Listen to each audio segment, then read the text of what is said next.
All right, we're on the draw in match 2 of this league with Looting Rug Delver. I think this is a keep.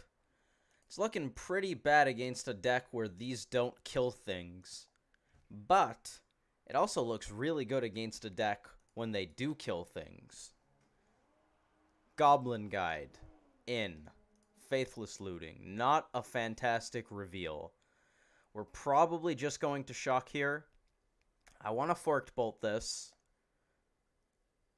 I wonder if there's any merit to saving Forked Bolts in case this is an actual Goblins deck. Probably not, since we have two.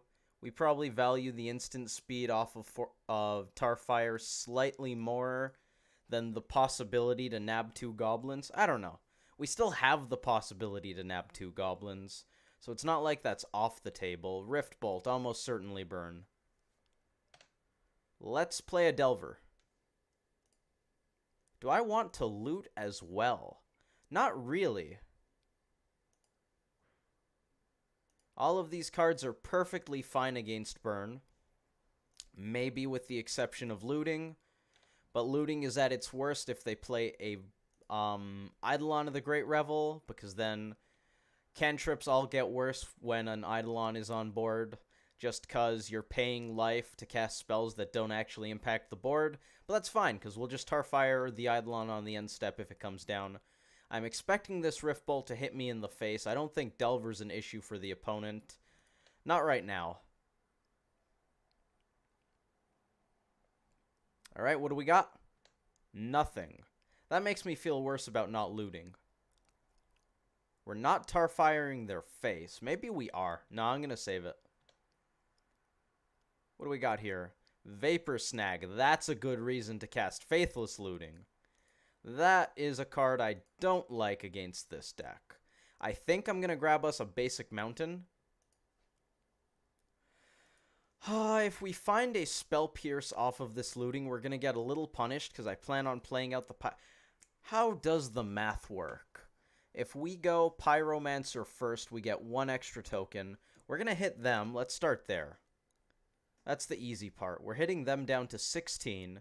We play out a Pyromancer, and we're going to have 6 power. They go down to 10. And then possibly we hit them with a burn spell. We'll have 7 power, but they'll be at 8.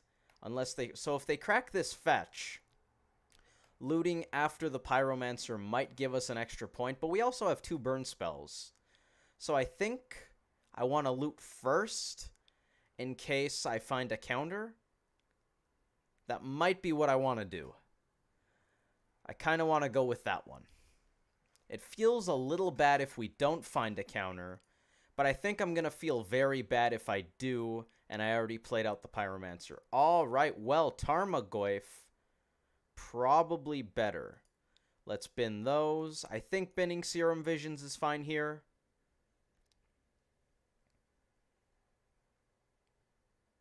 Bolt me. Are we just dead? We might be just dead. Burn does have that effect on people. Alright, 3 cards in hand. That was the only bolt, because we would have been bolted again there. Stubborn Denial, that's a hit. Are we just going to play out Pyromancer and then Denial? I think we are. I want to play the Pyromancer pre-combat in case they decide to crack a fetch and Searing Blaze the Aberration before it deals damage. Searing Blaze is a very good one to counter, and if we can get our token off of countering it, I'm in. This does give them slightly more information, but I don't think seeing the Pyromancer changes whatever their plan is by much. This is the turn on which we try to kill them, and they scooped. Fantastic. Sometimes Burn has it, sometimes they don't. That was a case in which they did not. Let's sideboard. This is exciting. I haven't played an actual match against Burn with this setup. I have tested the matchup. Let's see. We're on the draw. That means I probably want Pyroclasm. I bring in a Braid against Burn now because I've noticed a lot more ensnaring bridges popping up in lists. At least I think more than there used to be. More than I've ever paid attention to. I have lost to the card before. I've beaten it before. Not on a recorded match, but in a tournament practice game. I had a Burn player side in Ensnaring Bridge against me, and we barely grounded out thanks to Huntmaster. I think Abrade and Ancient Grudge are fine. Revelry I don't like. Revelry does hit Eidolon because it's an enchantment, but I don't think that's enough. Abrade can just deal 3 to any creature, which I think gives it enough versatility. And Ancient Grudge can be cast from the graveyard, so it can take out 2 Ensnaring Bridges. The real reason I'm fine with boarding in potentially dead cards against Burn, which often kills you very quickly if you don't have the tools to fight it, is because Faithless Looting can discard them if we need to. Especially Ancient Grudge, where we discard it, they play a bridge a couple turns later, and we just blow it up anyways. So what are we actually doing here? We're on the draw. I'm boarding out 2 Young Pyromancers. I don't really like Pyro against them. It's 2 mana. It dies really easily.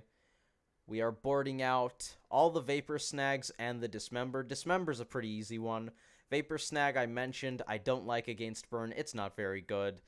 Their creatures either have haste or are named Eidolon of the Great Revel. Cards we're boarding in.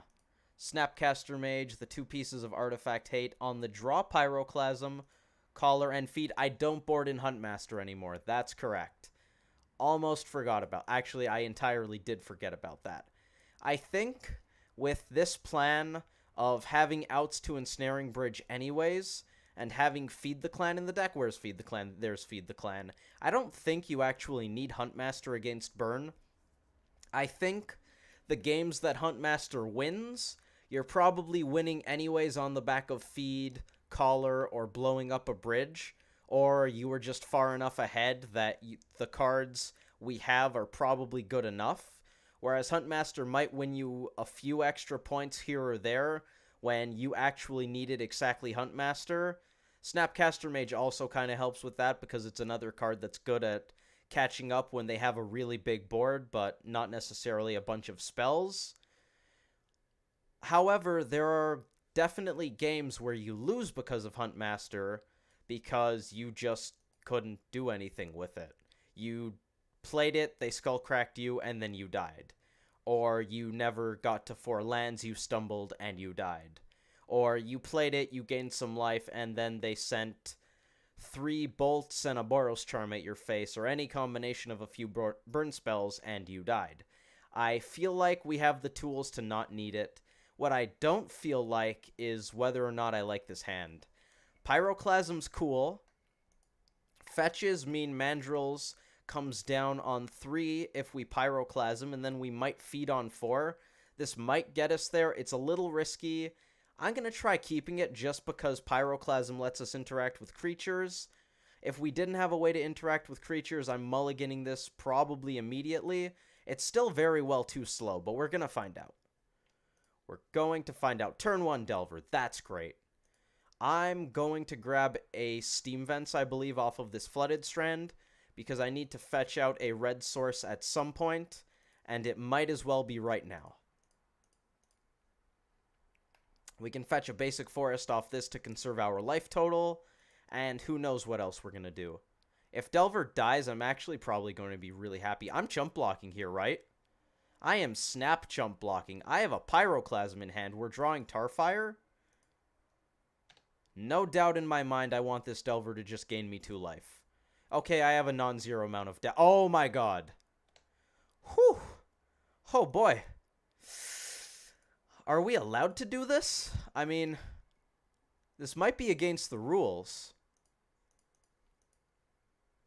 That's, I was worried that they had 1 mana up and Swift Spear might grow out of Pyroclasm range, but oh boy, 2 Rift Bolts actually makes me kind of not want to play my Mandrills out because they're going to kill it.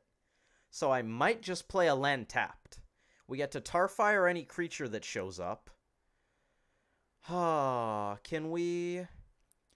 We can't fetch out another green source unless we want to pay Shock. I was considering the possibility of Mandrills Ferocious Feed while they don't have Skullcrack up. I think I'm just going to put a land down tapped here.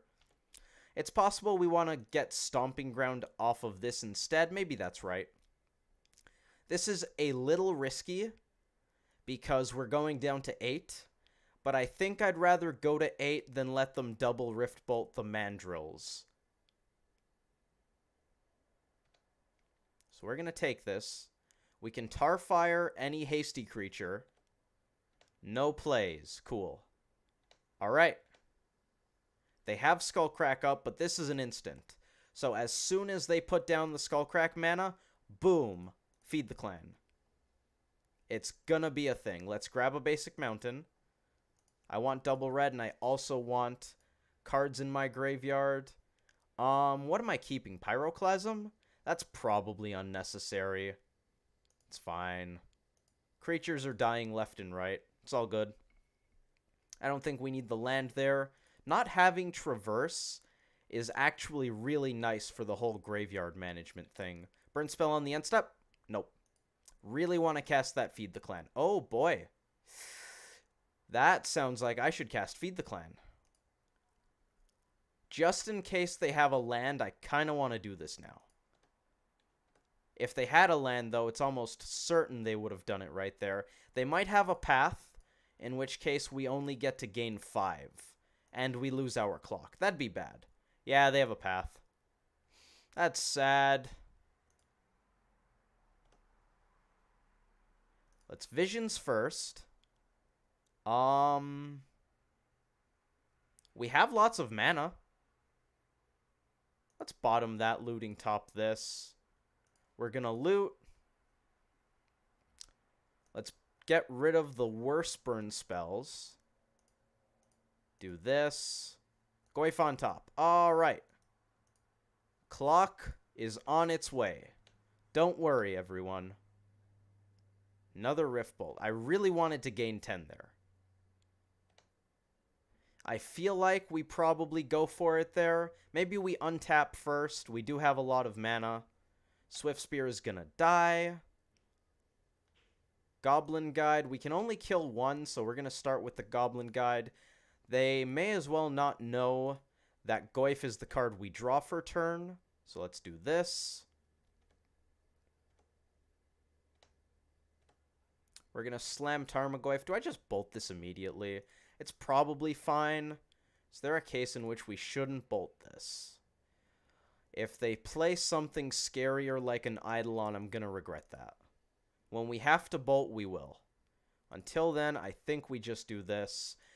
I might want to scour right now. I want to scour right now. Use that one. Leave green up. We don't need this. We're going to loot it away next turn. We milled a Snapcaster Mage.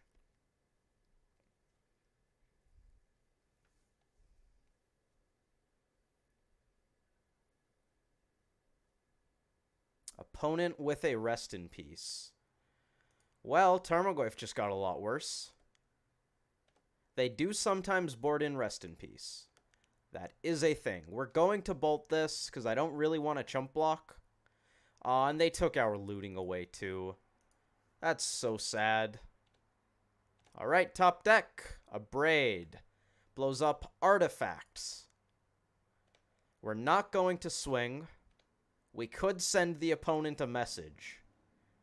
I don't think that's worth it, though. Goblin Guide that's getting abraded. We'll let them swing first. Debatable that I should put this into play, but we have more lootings. Top card is a Lightning Bolt. Makes me want to kill Goblin Guide even more.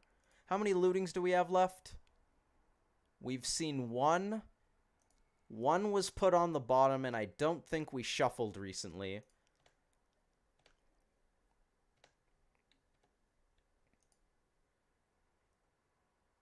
Oh, we discarded an island, didn't we? Okay, so we're probably bolting the Swift Spear. I'm thinking about lands, because we have a Hooting Mandrills that we could draw. We probably have multiple Mandrills we can draw, right? We've only seen one so far. I might want to put this into play so we can fetch a Stomping Ground tapped. I also might want to hold on to it. We've got 2 Mandrills, 2 lootings. I'm going to keep going. The opponent has only seen 2 lands so far this game. which is kind of nuts. What turn is it? Turn 10? Ancient Grudge. All right, we've got that Ensnaring Bridge covered. We probably have enough cards that we can discard. Ancient Grudge may or may not be something I want to hold on to. I'm going to crack this. We're going down to 7, which I don't like. Stomping Ground gives us more green. Probably fine as opposed to the Steam Vents. I don't think it really matters here. Another Tarmogoyf. Well, that's another chump blocker, so it's going to enter the battlefield here.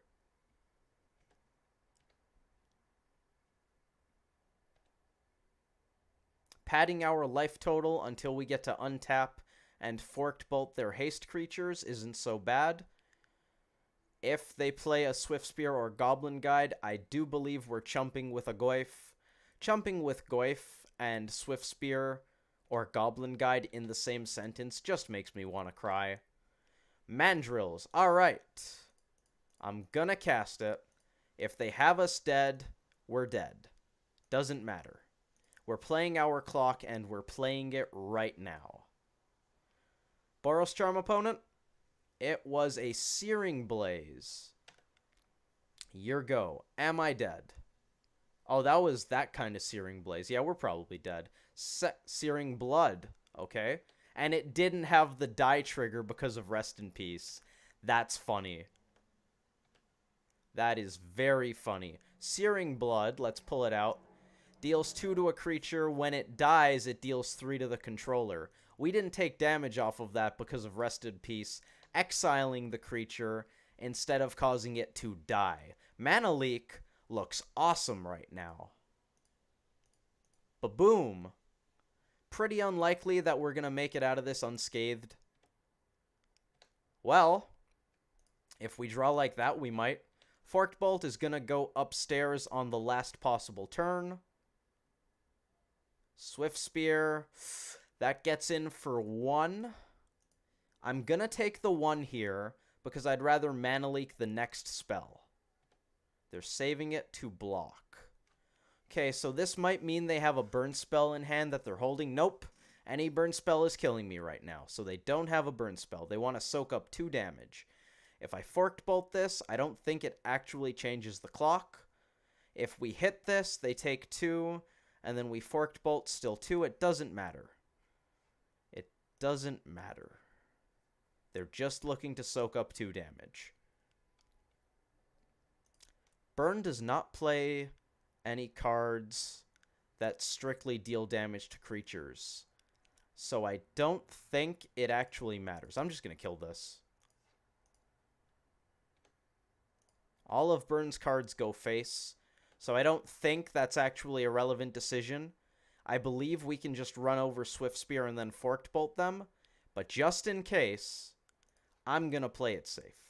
I don't think there's a downside to playing it safe. All right, we need life gain, we need counterspell, we need them to brick. Or that, I forgot to mention, burn spell, lethal. All right, if they're sandbagging something, we're going to lose here. I'm assuming they're not. They went to -2. Oh, boy. All right, so everybody drew pretty poorly there. Games against Burn do not usually go to turn 16. That's something to note for those of you who are not super familiar with the Burn matchup. Path, I have seen come in against us. Rest in Peace, I think I've seen like once. I don't think you actually would have Path and Ensnaring Bridge in. That's probably overboarding, so it's probably one or the other. So I think if we see an opponent with Path, I might board out Ancient Grudge, but I might just keep it in to play it safe. I don't know. Losing to Ensnaring Bridge is probably really bad when I don't think the opportunity cost is that high. What would I have if not Ancient Grudge? Let's take a look at this. Let's go here. Collection, please. Cards that I board out. Dismember, Vapor Snag, Pyromancers. These are the 6 cards I boarded out. I don't like any of the cards really in the sideboard more than Ancient Grudge, talking and a braid. I mean in reference to the ones we didn't board in. Maybe I would board in Huntmaster, but I feel like I still don't like that because, once again, it's kind of clunky. Revelry as an extra way to get through a Rest in Peace doesn't seem fantastic when they have to slow themselves down to play Rest in Peace, and we still have at least one Pyromancer, Delvers, and just our regular beatdown. I guess you're not likely to hit Mandrills, because usually Burn draws well enough to kill you before you have 6 lands in play. But at the same time, how many Rest in Peace are they running? 1? Maybe 2? Are we really going to board in Revelry to try to hit their 1 or 2 of? I guess that's the same thing as having a Braid and Ancient Grudge against Ensnaring Bridge. But with a Braid and Ancient Grudge, a Braid has the versatility of hitting all of their creatures, as opposed to just Eidolon, where Ancient Grudge, I can loot it away and still kind of have it in the bank if they don't have the Rest in Peace. So I feel like you're probably better off just playing around Ensnaring Bridge. I don't know. I'm not sure. We definitely have the tools to win regardlessly of them having Rest in Peace. I think Ensnaring Bridge is more of a lock you out, haha, you can't win anymore card, because cobbling together enough burn spells to actually finish them off is quite difficult. So I think I'd rather play around Ensnaring Bridge than Rest in Peace. I don't know, maybe that's wrong, that's my take on it. Thank you all for watching, I hope you enjoyed the video, and I hope to see you in the next one.